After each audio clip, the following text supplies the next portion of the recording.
Hello बच्चों, करत करत अभ्यास ते जड़ मत होत सुजान। जिन छात्रों को ये लगता है कि हमसे मैथ्स के सवाल सॉल्व नहीं हो पाएंगे, तो मैं उनसे कहता हूँ कि मैथ्स के सवाल सॉल्व होंगे और आप ही से सॉल्व होंगे। बस एक निरंतर अभ्यास, एक रेगुलर प्रैक्टिस की ज़रूरत है आपको। और अगर प्रैक्टिस आपकी अच्छी होगी तो obviously you will be perfect in solving math sums. इन्हीं शब्दों के साथ में हम आपको आज इस वीडियो के थ्रू एनसीईआरटी एक्सरसाइज 7.2 बताएंगे। और इस एक्सरसाइज में आप मेथड ऑफ सब्स्टिट्यूशन का अच्छा यूज, मेथड ऑफ सब्स्टिट्यूशन किस तरह से जो है स्किल आपकी डेवलप होगी, इस वीडियो के थ्रू हम आपको समझाना चाहेंगे। जिसमें कि फर्स्ट क्वेश्चन जो है वो एक फंक्शन दिया गया है 2x अपॉन 1 + x²। इस फंक्शन का हमको इंटीग्रेशन करना है। तो आइए देखते हैं किस तरह से जो है, क्या तरीका है मेथड ऑफ सब्स्टिट्यूशन का, कैसे यूज होता है। इस फंक्शंस को इंटीग्रेट करने का जो तरीका है अब इस वीडियो के थ्रू आप सुनेंगे। तो सबसे पहले मेथड ऑफ सब्स्टिट्यूशन में होता क्या है कि हम किसी एक फंक्शन को, यहाँ पर आप देखिए कि 2x लिखा हुआ है और 1 + x² लिखा हुआ है। तो होता क्या है, किसी एक फंक्शन को आप जो है t सब्स्टिट्यूट करेंगे, एक दूसरे वेरिएबल का नाम देंगे। एक्चुअली ऐसा क्यों होता है, सब्स्टिट्यूशन की जरूरत क्यों पड़ी? देखिए, हमारे जो बेसिक फार्मूला है वो हमको याद है, वो आप लोग याद कर चुके हैं। और ये जो फंक्शन है वो बेसिक फार्मूले से मैच नहीं हो रहा है, बेसिक फार्मूले से मैच नहीं हो रहा है। तो हम कुछ ऐसा सब्स्टिट्यूट करेंगे और सब्स्टिट्यूट करने के बाद में जब ये बेसिक फार्मूले से मैच कर जाएगा तो इसका इंटीग्रेशन करना आसान हो जाएगा। तो हमारा जो मेन एम है वो फंक्शन को इंटीग्रेशन के लिए सूटेबल बनाना होता है। और इंटीग्रेशन के लिए सूटेबल बनाने का ही तरीका है मेथड ऑफ सब्स्टिट्यूशन। तो इसमें हम देखते हैं कि अगर हम इस 1 + x² को सब्स्टिट्यूट करें, 1 + x² को अगर हम t फॉर्म में सब्स्टिट्यूट करते हैं, यहाँ पर लेट लिख देते हैं हम, और जो आप t फॉर्म में लेट करेंगे जिस फंक्शन को, यहाँ पर 1 + x² को आपने t फॉर्म में रखा है, तो जिस एक्सप्रेशन को आप टी फॉर्म में रखते हैं उसका डेरिवेटिव किया जाएगा नेक्स्ट स्टेप में। तो 1 का डेरिवेटिव, 1 कांस्टेंट है, इसका डेरिवेटिव 0 होता है, 0 हम नहीं लिख रहे हैं। और x² का जो डेरिवेटिव है वो 2x और dx हो जाएगा, क्योंकि x फॉर्म में है तो डेरिवेटिव टर्म भी यहाँ पर आप लिखेंगे।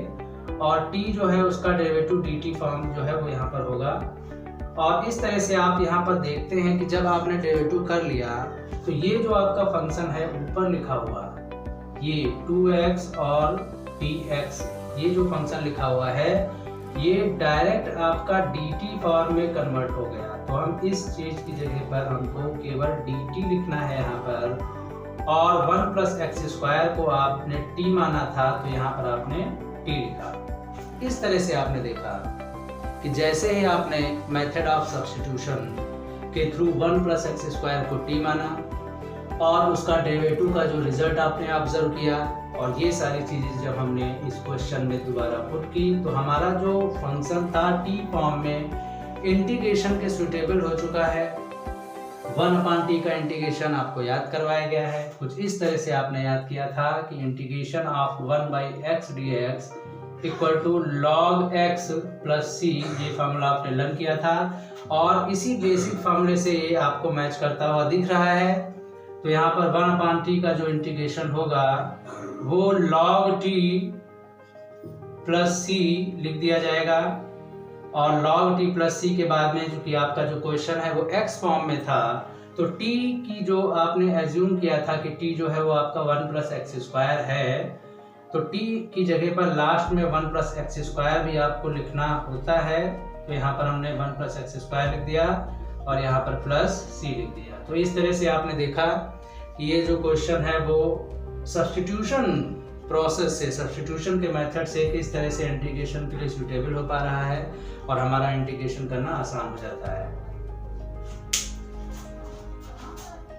तो इसी तरह अब हम जो है स्टूडेंट्स क्वेश्चन 2 जो है सॉल्व करेंगे, और क्वेश्चन 2 में भी हम देखेंगे कि कौन सा फंक्शन है जिसको हम जो है वो टी सब्स्टिट्यूट कर सकते हैं। तो क्वेश्चन 2 नोट करते हैं। क्वेश्चन 2 है आपका जो फंक्शन log x का होल स्क्वायर है और अपॉन में x मौजूद है। ये फंक्शन है, इस फंक्शन का हमको इंटीग्रेशन करना है स्टूडेंट्स।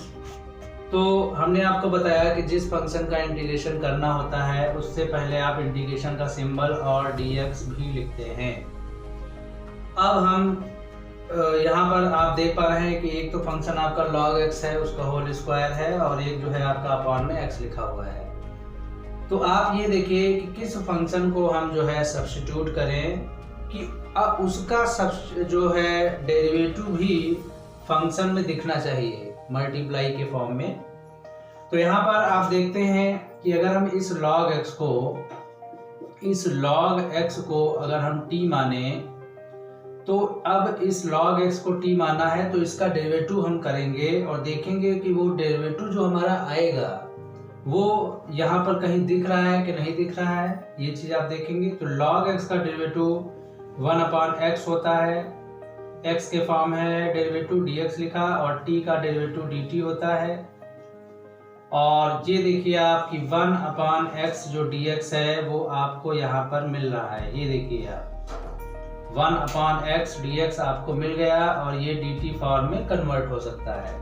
तो बस अब हमको क्या करना है, log x को आपने t माना था तो आपने t लिखा, स्क्वायर लगा हुआ है स्क्वायर लगा दिया, dx/x जो है वो आपका dt में कन्वर्ट है, लिख दिया, और हमारा जो क्वेश्चन है वो t फॉर्म में कन्वर्ट हो गया और इंटीग्रेशन के लिए सुटेबल हो गया।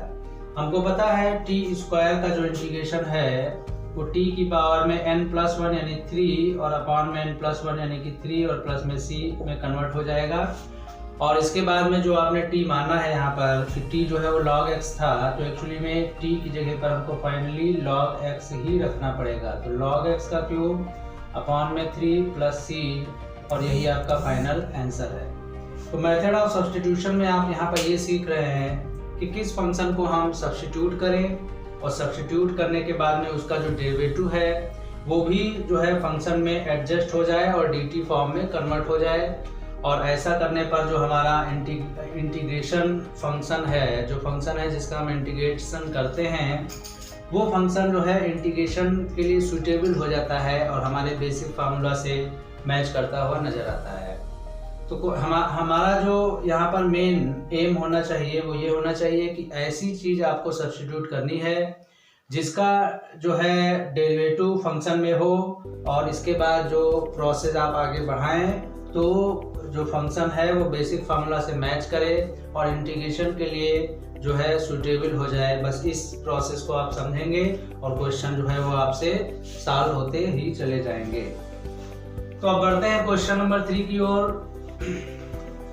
और क्वेश्चन 3 में भी आपको यही लॉजिक फॉलो करना है जो लॉजिक अभी हमने आपको बताया।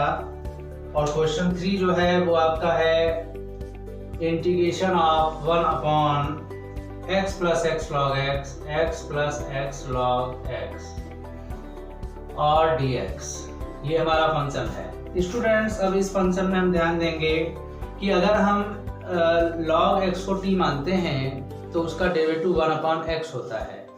तो उसका डेरिवेटिव 1/x होता है, यहाँ पर केवल 1/x जो है वो प्रोडक्ट फॉर्म में हमको नहीं दिख रहा है।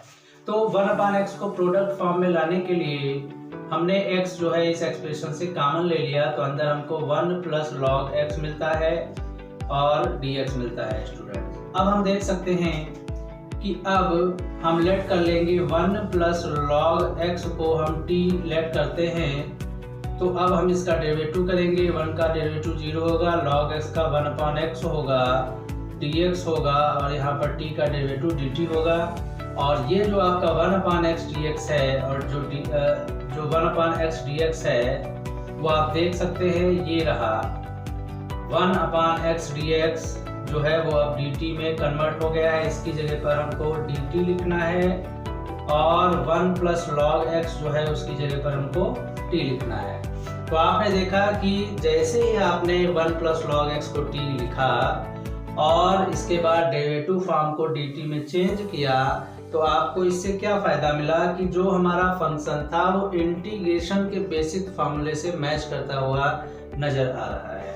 और 1/t का जो इंटीग्रेशन होता है वो log t होता है, आपने याद किया है, और प्लस में c, और log और t जो आपने माना था 1 प्लस लॉग एक्स, यहाँ पर तो t की जगह पर फाइनली 1 प्लस लॉग एक्स लिखना भी जरूरी है, और यही आपका फाइनल आंसर है। तो इस तरह से आप जो है क्वेश्चन को आगे बढ़ाएंगे और इसी लॉजिक से आपको लास्ट तक क्वेश्चन करने हैं और ये एक्सरसाइज फिनिश करनी है। नेक्स्ट क्वेश्चन जो है आपका साइन एक्स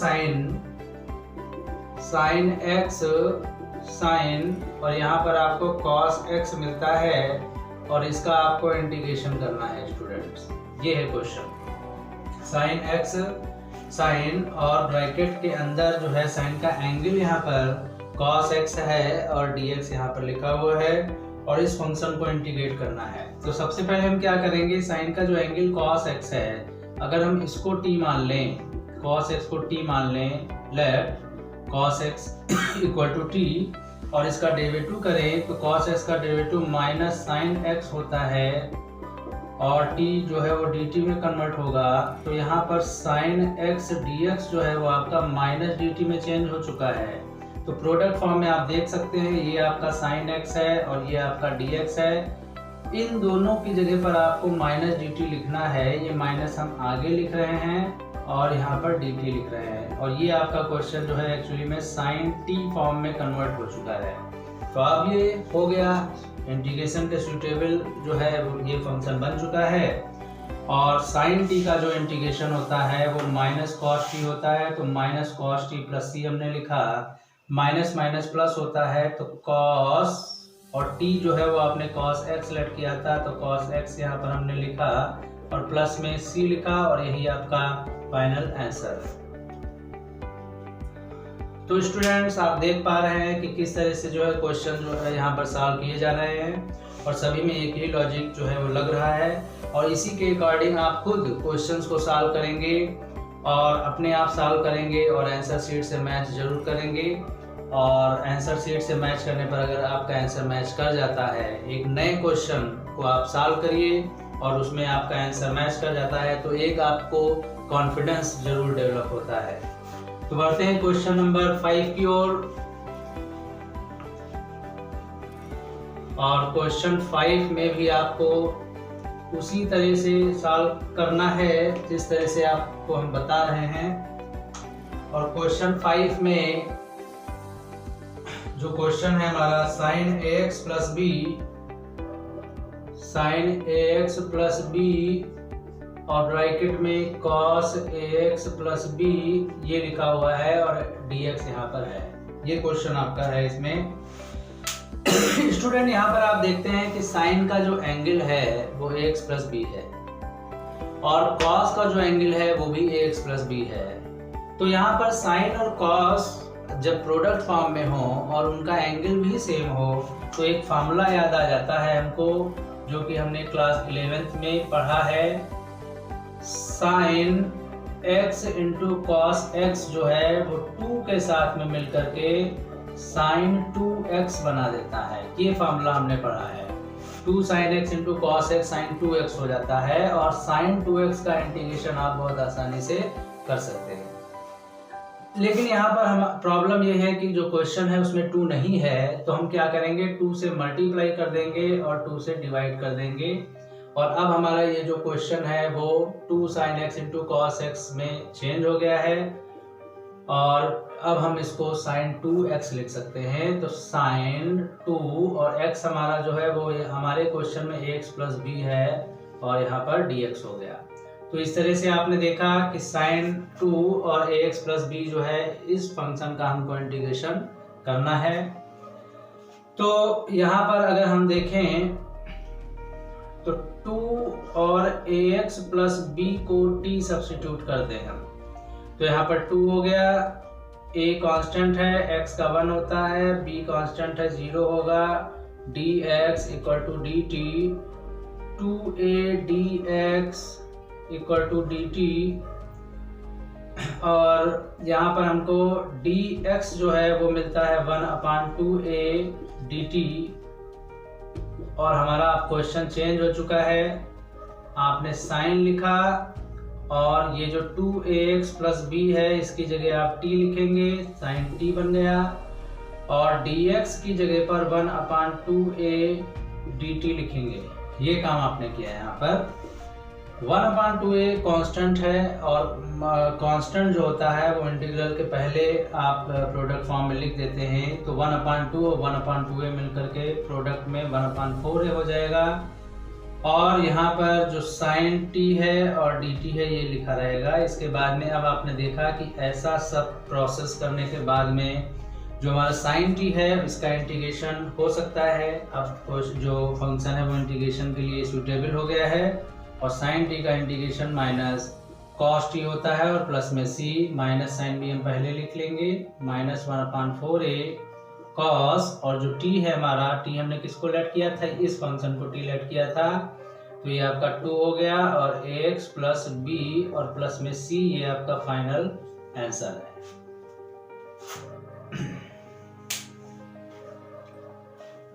तो अब हम क्वेश्चन नंबर 6 जो है करेंगे।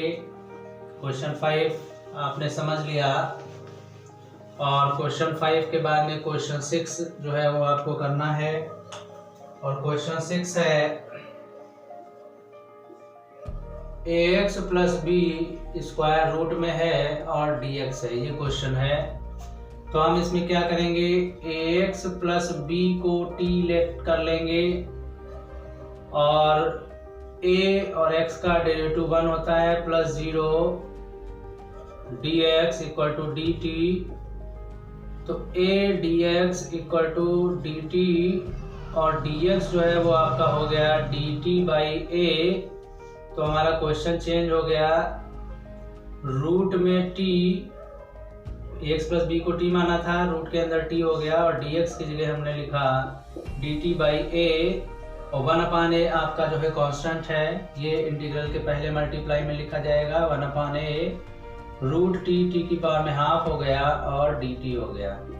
तो ये आपका 1/a है, और t की पावर में हाफ है तो s की पावर n का फार्मूला लगेगा यहाँ पर, x की पावर में n प्लस 1 और अपान में n प्लस 1 ये आप लिखते हैं, और प्लस में c, तो 1/a और t की पावर में हाफ प्लस 1 मीन्स 3/2, और अपान में भी 3/2, और प्लस में c, डबल अपान का 2 ऊपर आएगा तो ये आपका 2/3a हो जाएगा। और t जो है वो आपने लेट किया था ax प्लस b को, तो ax प्लस b की पावर में 3/2 और प्लस में c, ये आपका फाइनल आंसर हो गया।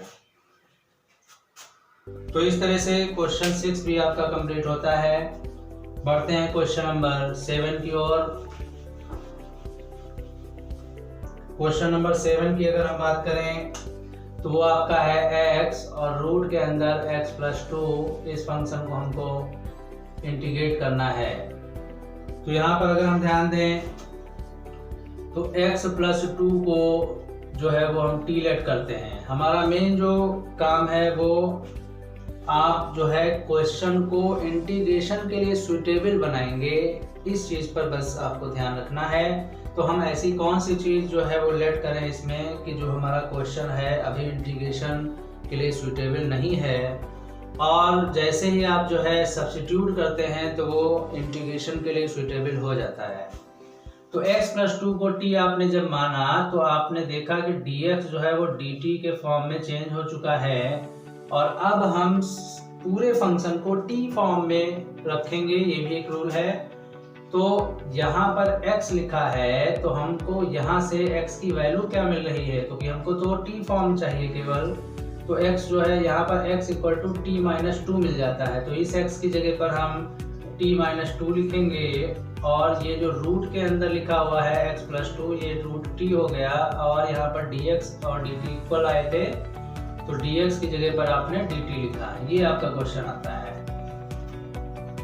अब हम देखेंगे यहाँ पर कि रूट t की t से मल्टीप्लाई होती है तो t इंटू रूट t मिलता है, और रूट 2 की रूट t से मल्टीप्लाई होती है तो 2 रूट t मिलता है, और ये आपका dt, ये क्वेश्चन हो गया। ये आपका t की पावर में 1 है और ये t की पावर में हाफ है और -2 इंटू टी की पावर में हाफ लिख दिया हमने और dt।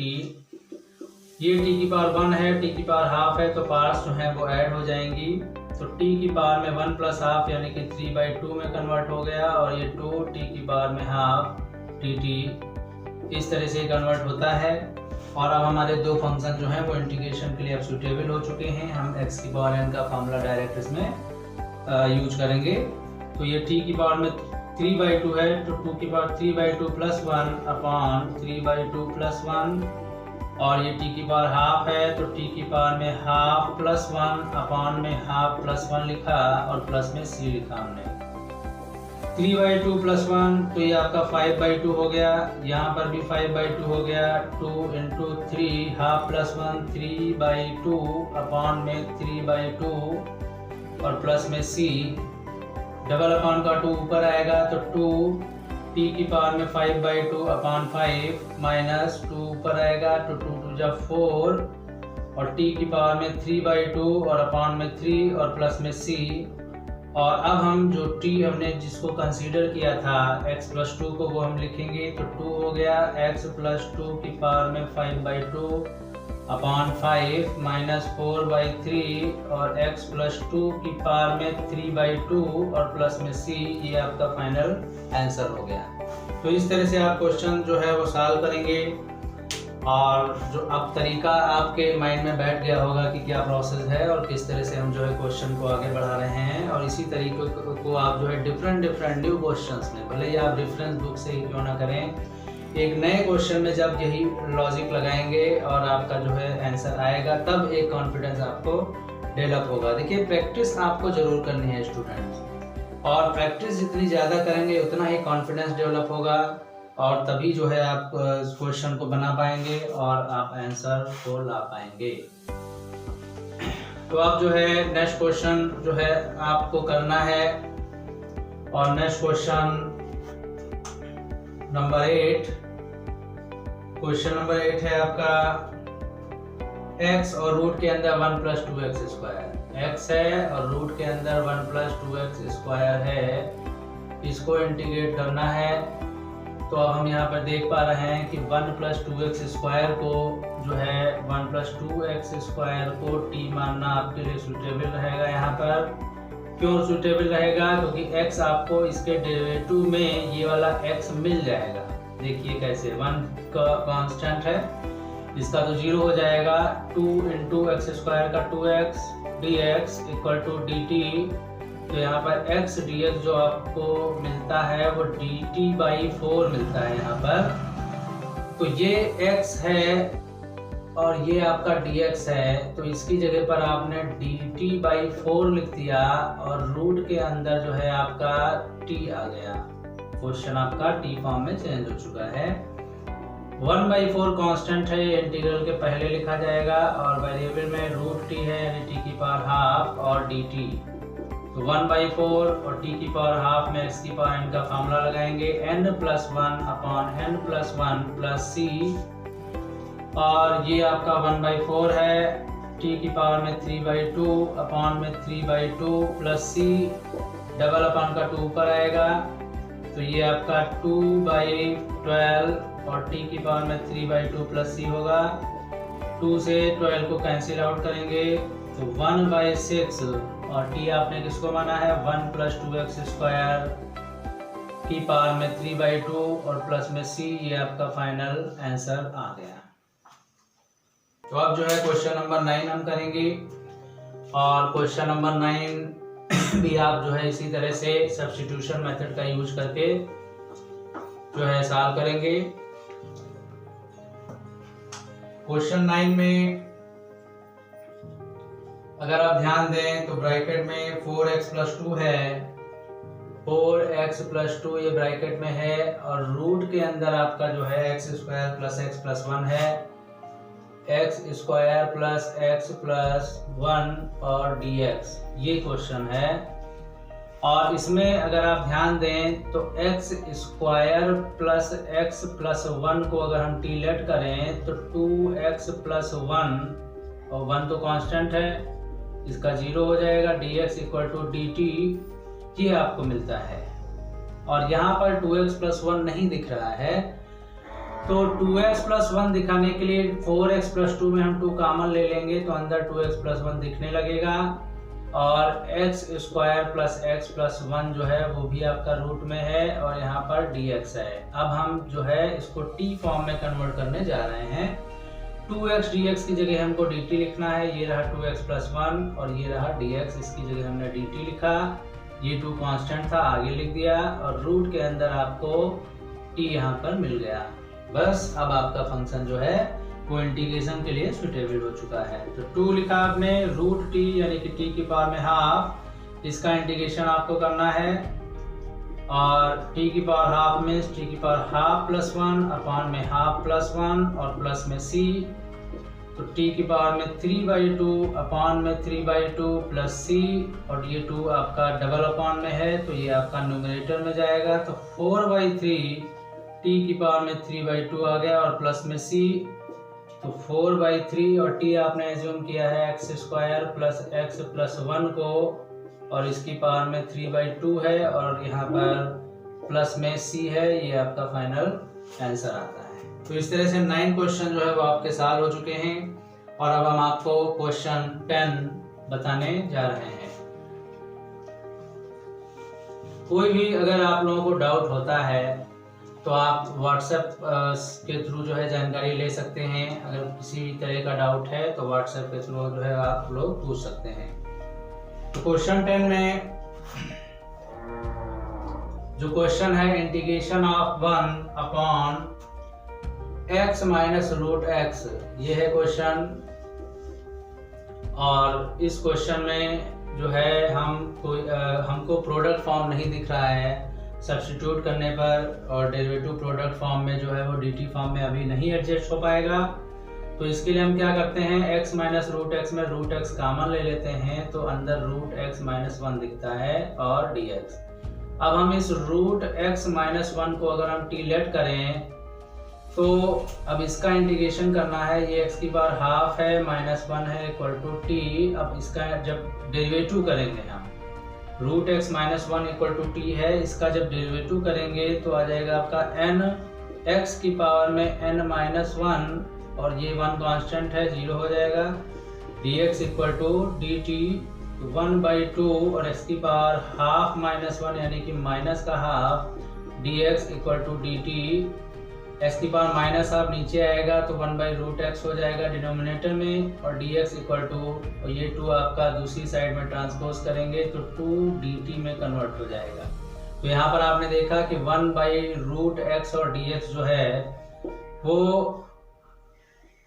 ये जो फंक्शन है ये आपका 2 dt में बदल गया है, ये 2 कांस्टेंट है, आगे हम लिख लेंगे, और यहाँ पर हमने dt लिखा, और क्वेश्चन जो है वो हमारा 1/t में सिंपली जो है वो कन्वर्ट हो चुका है। अब हम क्या करेंगे, 1/t का जो इंटीग्रेशन है वो आपको याद है log t प्लस c, और log में जो t है ये हमने सब्स्टिट्यूट किया था रूट x माइनस 1 के लिए, और प्लस में c, ये आपका फाइनल आंसर आ जाता है। तो 10 क्वेश्चन जो है वो आपके सॉल्व हो गए हैं, और अब जो है क्वेश्चन नंबर 11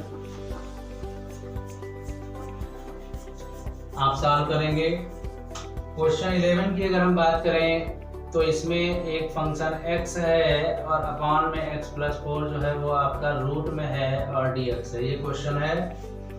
तो स्टूडेंट्स यहाँ पर जो x प्लस 4 है, देखिएगा आप ध्यान से, x प्लस 4 को आप जो है वो t लेट करते हैं तो आपको dx इक्वल टू dt मिलता है, और अब हम अपने फंक्शन को t फॉर्म में लेट करने जा रहे हैं। यहाँ पर जो x है वो यहाँ से आप देखिए, ये जो x है वो आपको t फॉर्म में लाने के लिए t-4 में कन्वर्ट करना पड़ेगा। तो अब इस x की जगह हम t-4 लिखेंगे, और अपॉन में रूट में t लिखेंगे, और ये आपका dx की जगह dt हो गया। इस तरह से आपका क्वेश्चन जो है वो चेंज होता है। और आपको पता है कि a माइनस बी के अपॉन में अगर c है तो आपका a upon c minus B upon c होता है। तो यहाँ से आपका t upon root t minus 4 upon root t में ये कन्वर्ट हो गया, और dt। अब आप देखते हैं t/√t यानी कि √t हो जाएगा और -4 और अपॉन में √t है ऊपर आएगा तो t की पावर में -½ में कन्वर्ट होगा और dt। ये √t है तो ये भी आपका t की पावर में ½ में कन्वर्ट हो गया और 4t की पावर में -½ है और dt है। इस तरह से दो फंक्शन हैं बेसिक फार्मूला x की पावर n से मैच करते हुए देखे जा सकते हैं। और x की पावर n का जो फार्मूला है वो x की पावर में n+1 अपॉन में n+1 होता है और यहाँ पर भी x की पावर में n+1 अपॉन n+1 फार्मूले से मैच करता हुआ देखा जा सकता है। और ये आपका जो है ½ + 1 यानी कि 3/2 और अपॉन में 3/2 -4 t की पावर में 1 - ½ मीन्स +½ और 1 - ½ यहाँ पर ½ मिलेगा आपको और प्लस में c। डबल अपॉन का 2 न्यूमरेटर में चला जाता है तो 2t की पावर में 3/2 अपॉन 3 और ये 2 जब ऊपर न्यूमरेटर में आएगा तो 8 हो जाएगा और t की पावर में ½ और प्लस में c। अब हम t को हमने क्या लेट किया था x+4 तो ये आपका 2 है और x+4 की पावर में 3/2 आपका आता है और अपॉन में 3 आता है -8 और t की पावर ½ है तो t आपने लेट किया था x+4 को, इसकी पावर में ½ हो जाएगा और प्लस में c। इस तरह से आपका क्वेश्चन हो गया। इस ½ को अगर आप चाहें पावर में तो ये रूट फॉर्म में कन्वर्ट हो जाएगा। ये आपका फाइनल आंसर है और 11 क्वेश्चन जो है वो आप लोग सॉल्व कर चुके हैं और आगे के क्वेश्चन जो है वो भी आप इसी तरह से सॉल्व करेंगे। तो बढ़ते हैं क्वेश्चन नंबर 12 की ओर और क्वेश्चन नंबर 12 जो है वो भी आपको इसी तरह से सॉल्व करना है और सबका लॉजिक जो है वो सेम है, लॉजिक आपको बताया जा चुका है।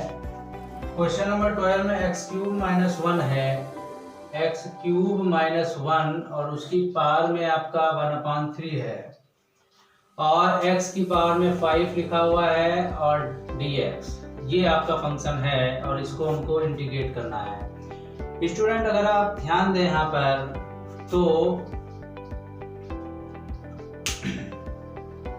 अगर आप यहाँ पर ध्यान दें तो x की पावर 5 जो लिखा हुआ है x³ - 1 की पावर में 1/3 है और x की पावर जो 5 लिखा हुआ है यहाँ पर वो x³ × x² में ब्रेक कर देंगे आप।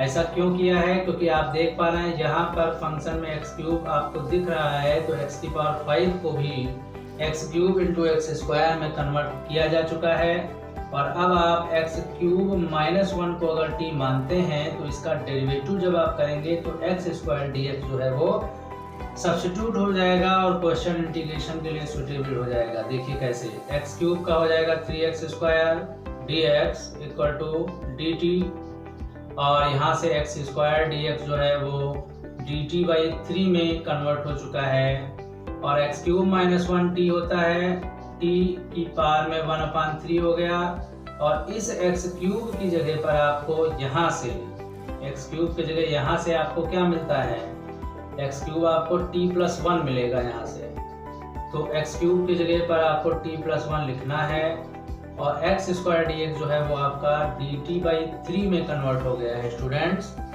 तो अब जो कांस्टेंट अपॉन 3 है वो आपका इंटीग्रल के पहले आएगा और t की पावर में 1/3 और t+1 जो है वो आप लिखेंगे और dt यहाँ पर लिखा आपने। और अब आप देखते हैं कि t की पावर 1/3 की मल्टीप्लाई एक बार t से होगी और t की पावर में 1/3 की मल्टीप्लाई एक बार 1 से होगी और dt और दोबारा आप देख सकते हैं कि 1/3 है, पावर में 1 है तो जो एक्सपोनेंशियल पावर पार्ट है वो आपके ऐड हो जाएंगे यहाँ पर। तो t की पावर में 1/3 + 1 तो ये आपका 4/3 हो गया और प्लस में t की पावर में 1/3 और dt। इस तरह से दो आपको अलग अलग टर्म मिल चुके हैं जो बेसिक फार्मूला x की पावर n से अब मैच करते हुए देखे जा सकते हैं। तो यहाँ पर आपको मिलता क्या है, x की पावर में n+1 और अपॉन में n+1 ये आपको मिला और यहाँ पर t की पावर में 1/3 + 1 और अपॉन में 1/3 + 1 मिला और प्लस में c मिलता है और 1/3 t की पावर में 3 × 3 + 4 यानी कि 7/3 और अपान में 7/3 प्लस टी की पावर में 4/3 और अपान में 4/3 और प्लस में c, ये मिलता है 1/3। t आपने किसको सब्स्टिट्यूट किया था, x³ - 1 को t माना गया था, तो यहाँ पर x³ - 1 लिखा आपने, x³ - 1 लिखा और इसकी पावर में 7/3 लिखेंगे और ये जो डबल अपान का 3 है ये ऊपर आएगा अपान में 7 और प्लस में ये जो 3 है आपका ये न्यूमरेटर में जाएगा 3t की पावर में 4/3 और अपान में 4 लिखा आपने और प्लस में जो है कांस्टेंट c है, ये आपने देखा। इसके बाद भी कुछ किया जा सकता है, अगर हम चाहें तो ये जो 3 है वो हम अंदर भेज सकते हैं और अंदर जो न्यूमरेटर में 3 है वो इसको कैंसिल आउट करेंगे, ये भी आप जो है कर सकते हैं। तो ये आप कर लीजिए और फाइनली आपका जो 3 कैंसिल हो जाएगा। तो आपको यहाँ से क्या मिल सकता है, देखिए जब 3 कैंसिल आउट होगा तो ये जो 3 जब इसमें मल्टीप्लाई होगा तो ये 3 कैंसिल आउट होगा, तो आपको मिलता है x³ - 1 की पावर में 7/3 और अपान में 7 और ये 3 जब इसमें मल्टीप्लाई होगा तो 3 कैंसिल हो जाएगा, तो प्लस में और ये जो आपका t है वो भी हम लिख लेते हैं x³ - 1 और इसकी पावर में 4/3 और अपान में 4, ये आपको मिलता है और प्लस में c। स्टूडेंट एक चीज आप और भी ध्यान देंगे कि प्लस में c लिखें या c/3 लिखें, कांस्टेंट तो कांस्टेंट ही होता है, तो प्लस में c/3 या फिर c दोनों एक ही फॉर्म में वर्क करेंगे, तो c/3 को c ही लिख सकते हैं आप। तो इस तरह से क्वेश्चन 12 भी जो है वो आपका सॉल्व होता है, आंसर आपका आ चुका है और अब क्वेश्चन नंबर 13 जो है वो आपको करना है इसमें। तो क्वेश्चन नंबर 13 जो है वो यहाँ पर नोट होता है और क्वेश्चन 13 है आपका integration of x² upon 2 + 3x³ 2 + 3x³ और उसका भी होल क्यूब है यहाँ पर और dx, ये आपका क्वेश्चन है स्टूडेंट्स। तो हम जो है यहाँ पर 2 + 3x³ को 2 + 3x³ को t मान लेंगे, क्योंकि इसका जो डेरिवेटिव रिजल्ट आएगा वो x² फॉर्म में आएगा, वो हमको dt में कन्वर्ट करना आसान पड़ेगा। तो यहाँ पर 2 कांस्टेंट है, ये आपका 3 है, x³ का जो डेरिवेटिव है 3x² हो जाएगा, dx = dt और x² dx जो है आपका वो dt/9 आ जाता है। और अब हम फंक्शन को चेंज कर लेंगे t फॉर्म में, x² और dx की जगह पर आपको dt/9 रखना है। चलिए लिख दिया हमने, dt/9 यहाँ पर लिखा और अपॉन में 2 + 3x³ को हम t मान चुके हैं, तो यहाँ पर हमने t लिखा और ये जो क्यूब लिखा हुआ था वो भी हमने यहाँ पर नोट किया।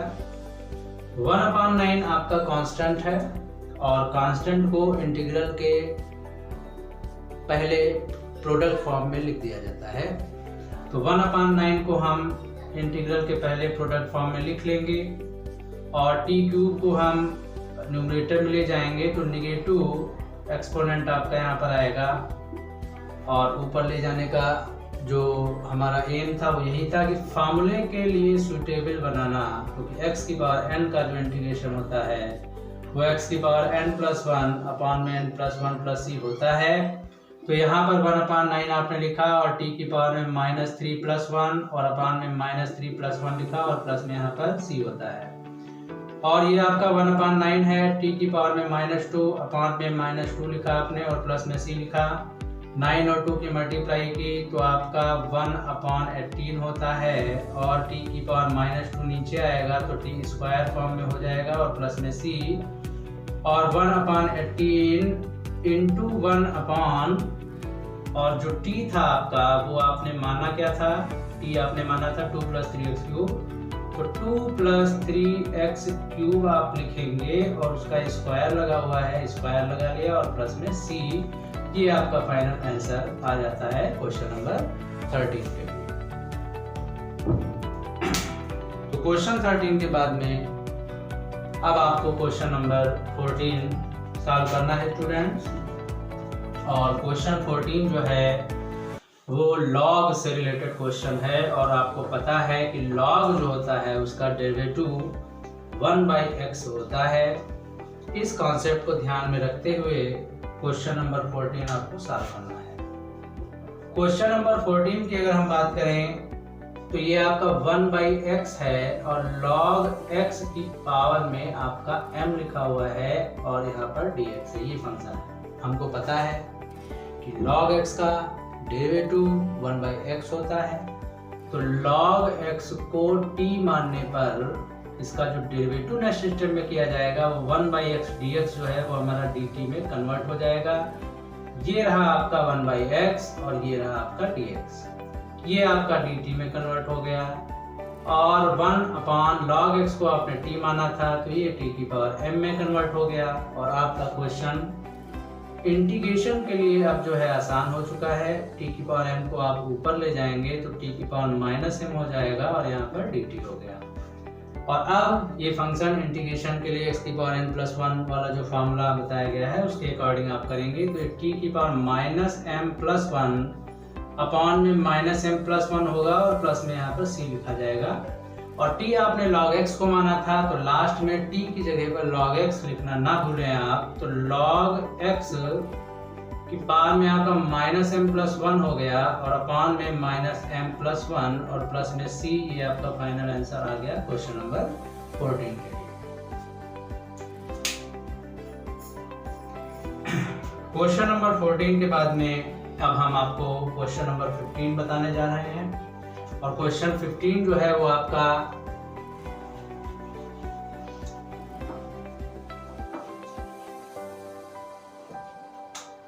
आपको नोट करना है, जिसमें जो फंक्शन है हमारा x/9 4x² dx। तो हमने आपको ये बताया था कि जिस फंक्शन का डेरिवेटिव जो है भी मौजूद होना चाहिए, तो 9 - 4x² जो है आपका यहाँ पर 9 - 4x², इसको जब हम t मानते हैं, 9 कांस्टेंट है, -4 × 2x dx = dt आपको मिलता है। और -8x dx जो है वो आपका dt में कन्वर्ट हो जाता है। और x dx जो है, जो कि ये यहाँ पर दिख रहा है x और dx, ये आपका dt फॉर्म में कुछ इस तरह से बदलता है, dt/-8। तो क्वेश्चन में x dx की जगह पर dt/-8 आप लिखेंगे। और 9 - 4x² जो है वो आपका t में चेंज हो चुका है और अब सारी चीज़ें t फॉर्म में आ चुकी हैं। और 1/-8 जो है वो आपका इंटीग्रेशन के पहले लिखा जाएगा और 1/t dt हो गया। और -1/8 और 1/t का इंटीग्रेशन log t होता है प्लस में c, तो -1/8 log, और जो t है वो हमारा क्वेश्चन में 9 - 4x² था, तो यहाँ पर t की जगह पर हम 9 - 4x² लिख देंगे और प्लस में यहाँ पर आपका c हो जाएगा। तो इस तरह से क्वेश्चन नंबर 15 भी जो है आपका सॉल्व हो चुका है। और क्वेश्चन 15 के बाद में आपको क्वेश्चन 16 सॉल्व करना है। क्वेश्चन 16 e की पावर में 2x + 3 है, आपका इंटीग्रेशन dx लिखा हुआ है। और हमने जो बेसिक फार्मूला याद किया है वो e की पावर x का याद किया है, जो कि e की पावर x + c होता है। लेकिन क्वेश्चन में x की जगह पर 2x + 3 लिखा हुआ है, तो 2x + 3 को हम एक वेरिएबल t का नाम दे देंगे, क्योंकि यहाँ पर बेसिक फार्मूले में एक ही वेरिएबल यूज हुआ है। तो क्वेश्चन में जो आपने t एज्यूम किया है, अब इसका डेरिवेटिव करेंगे तो 2dx 3 का 0 होता है, तो 2dx x का डेरिवेटिव 1 होता है और dx = dt, ये आपने लिखा। और यहाँ से आपको dx की वैल्यू जो है वो dt/2 मिलती है। तो हमारा जो क्वेश्चन है वो बदल जाएगा, e और 2x+3 को t माना था और dx की जगह पर आपको dt/2 लिखना है। 1/2 कांस्टेंट है, ये आपका आगे प्रोडक्ट फॉर्म में लिखा जाएगा। और e की पावर t और dt आपने एज इट इज लिख दिया। और e की पावर t का जो इंटीग्रेशन होता है वो सेम वही होता है, e की पावर t ही, और प्लस में c।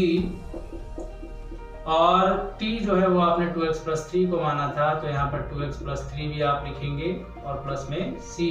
इस तरह से आपका क्वेश्चन नंबर 16 भी कंप्लीट हो गया।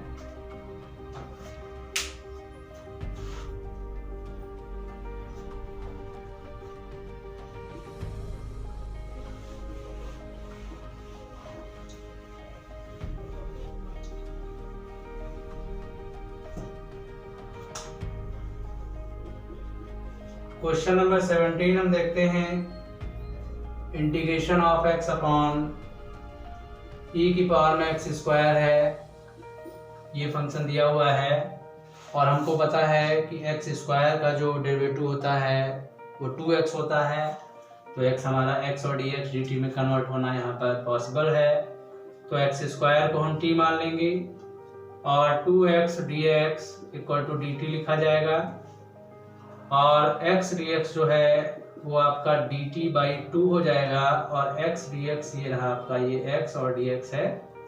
तो क्वेश्चन में x dx की जगह हमको dt/2 लिखना है और e की पावर x² मीन्स e की पावर t हो जाएगा और 1/2 कांस्टेंट है, ये हम आगे लिखेंगे और e की पावर t ऊपर न्यूमरेटर में आएगा तो e की पावर -t हो जाएगा और dt आपने यहाँ पर लिखा है। अब स्टूडेंट्स आप ध्यान देंगे इस क्वेश्चन में कि e की पावर -t भी जो है बेसिक फार्मूले से मैच नहीं कर रहा है, तो इस वजह से हम -t को u मान लेंगे और -dt इक्वल टू du आपको मिलता है यहाँ पर और dt इक्वल टू -du में कन्वर्ट हो जाएगा। तो आपका जो क्वेश्चन है वो 1/2 और e की पावर में u और dt की जगह -du मिलता है आपको। माइनस जो है वो इंटीग्रेशन के पहले लिखेंगे आप, तो ये आपका e की पावर u और du में कन्वर्ट हो गया -1/2 और e की पावर u का जो इंटीग्रेशन है वो e की पावर u ही रहेगा और प्लस में आपका जो है c लिखा गया। और u आपने किसको माना था, u आपने माना था -t को, तो यहाँ पर -t प्लस c में कन्वर्ट हो चुका है और यही आपका फाइनल आंसर नहीं है, क्योंकि यहाँ पर t जो है फाइनल आंसर जो है वो x फॉर्म में आता है। t को आपने x² माना है तो ये आपका -12 e की पावर -x² होगा और प्लस में c। अब आपका फाइनल आंसर आ चुका है क्वेश्चन नंबर 17 का। तो क्वेश्चन नंबर 18 जो है अब हम आपको बताएंगे और क्वेश्चन 18 में e की पावर tan इनवर्स x है आपका, e की पावर में tan इनवर्स x है और अपान में 1 + x² dx है। इनवर्स के जो फंक्शंस हैं उसका डेरिवेटिव आपको याद होगा। tan इनवर्स x जो है अगर हम उसको t लेट करते हैं तो tan इनवर्स x का डेरिवेटिव 1/1 + x² होता है और t जो है वो आपको dt लिखना होगा यहाँ पर। तो क्वेश्चन में जो चेंज आया है वो e की पावर t और अपान में 1 + x², ये जो चीज़ें हैं यहाँ पर ये dt में कन्वर्ट हो चुकी हैं और सब्स्टिट्यूशन का बेस्ट रिजल्ट आपको देखने को यहाँ पर मिलता है कि केवल आपको जो फंक्शन tan इनवर्स में था और डिवाइड में 1 + x² था वो बहुत ही छोटा सा फॉर्म ले चुका है और यहाँ पर e की पावर t का इंटीग्रेशन e की पावर t ही होता है और प्लस में c और t आपने माना था tan इनवर्स x को और प्लस में c, ये आपका फाइनल आंसर आ जाता है। तो इस तरह से ये आपका जो है क्वेश्चन नंबर 18 था जो कि सॉल्व हो चुका है। और अब हम आपको क्वेश्चन नंबर 19 बताते हैं। क्वेश्चन नंबर 19 में e की पावर 2x है और माइनस में 1 है और अपान में e की पावर 2x है और प्लस में 1 है dx। इसका आपको जो है इंटीग्रेशन करना है और इस क्वेश्चन में आप देखते हैं कि अगर आप डिनोमिनेटर के फंक्शन को t माने तो उसका डेरिवेटिव जो है वो ऊपर आपको नहीं मिल पा रहा है। इसी तरह अगर आप ऊपर के फंक्शन को t माने तो उसका डेरिवेटिव नीचे के फंक्शन में नहीं मिल पा रहा है, तो हम इसको थोड़ा मॉडिफाई करेंगे और इंटीग्रेशन के लिए सूटेबल करेंगे। हम न्यूमरेटर में e⁻x अगर कॉमन ले लेते हैं तो अंदर आपको ब्रैकेट में e⁻x और माइनस e⁻x मिलता है, और डिनोमिनेटर में जब e⁻x कॉमन लेंगे तो e⁻x प्लस e⁻x मिलता है, और e⁻x अब आपका कैंसिल आउट हो चुका है। और अब जो फंक्शन आपको दिख रहा है इसमें वो सब्स्टिट्यूशन का कॉन्सेप्ट यहाँ पर अब अप्लाई हो जाएगा। e⁻x प्लस e⁻x को अगर हम अब t एज्यूम करते हैं तो अब इसका डेरिवेटिव करिए तो e⁻x और e⁻x का minus e⁻x dx equal to dt हो गया, और ये जो रिजल्ट है वो पूरा आपको यहाँ पर दिख गया जो कि dt फॉर्म में हम लिखने जा रहे हैं। और ये आपका e⁻x और e⁻x का जो सम था ये t था, तो हमने यहाँ पर t लिखा, और 1/t का जो है वो आपका log t होता है प्लस में c, और t आपने किसको एज्यूम किया था e⁻x प्लस e⁻x को, ये आपने लिखा और प्लस में c में कन्वर्ट कर लिया। तो इस तरह से क्वेश्चन 19 भी जो है वो आपका सॉल्व होता है। और क्वेश्चन 19 के बाद में क्वेश्चन 20 जो कि इस वीडियो का लास्ट क्वेश्चन होगा वो आपको हम बताते हैं। क्वेश्चन नंबर 20 में इंटीग्रेशन आपको करना है e⁻2x माइनस e⁻2x और अपान में e⁻2x प्लस e⁻2x dx, ये आपका जो है क्वेश्चन है। और इसमें अगर हम डिनोमिनेटर का जो एक्सप्रेशन लिखा हुआ है यहाँ पर e⁻2x प्लस e⁻2x, इसको अगर हम t लेट करते हैं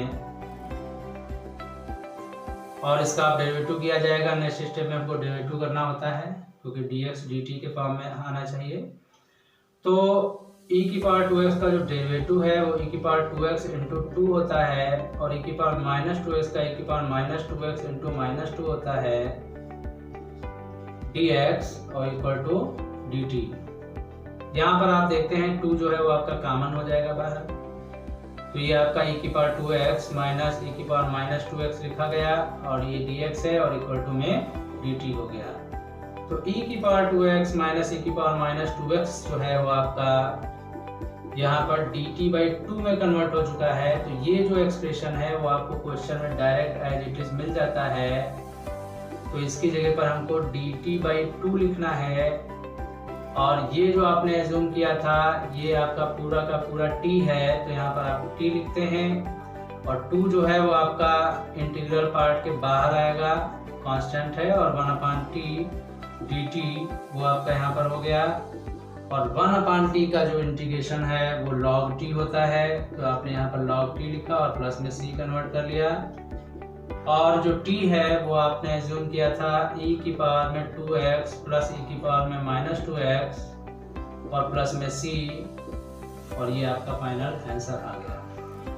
तो क्वेश्चंस जो है वो 20 क्वेश्चंस जो है वो आपने सॉल्व किए हैं। तो इन सभी 20 क्वेश्चंस में आप यही हर बार देखते हैं कि जो भी कॉन्सेप्ट है वो फंक्शन को इंटीग्रेशन के लिए किस तरह से बनाया जा सके, फंक्शन को किस तरह से इंटीग्रेशन के लिए सूटेबल किया जा सके, इन चीज़ों पर हमको ध्यान देना है। किसको हम t एज्यूम करें और जो हमारा फंक्शन है वो इस तरह से मॉडिफाई हो जाए कि इंटीग्रेशन करने में हमको आसानी हो, बस इन चीज़ों पर हमको वर्क करना है। और इस तरह से आप आगे के क्वेश्चन जो हैं वो सॉल्व करिएगा, और जो भी आपके पास रेफरेंस बुक है या जो भी प्रैक्टिस बुक आप जो है सॉल्व करते हैं उनसे इस मेथड के बेस पर जो भी क्वेश्चंस हैं वो आप अपने आप सॉल्व करिए। और सॉल्व करते समय अगर आपको कोई प्रॉब्लम होती है तो हमारे व्हाट्सएप पर आप पूछ सकते हैं। इन्हीं शब्दों के साथ हम इस वीडियो को एंड करते हैं।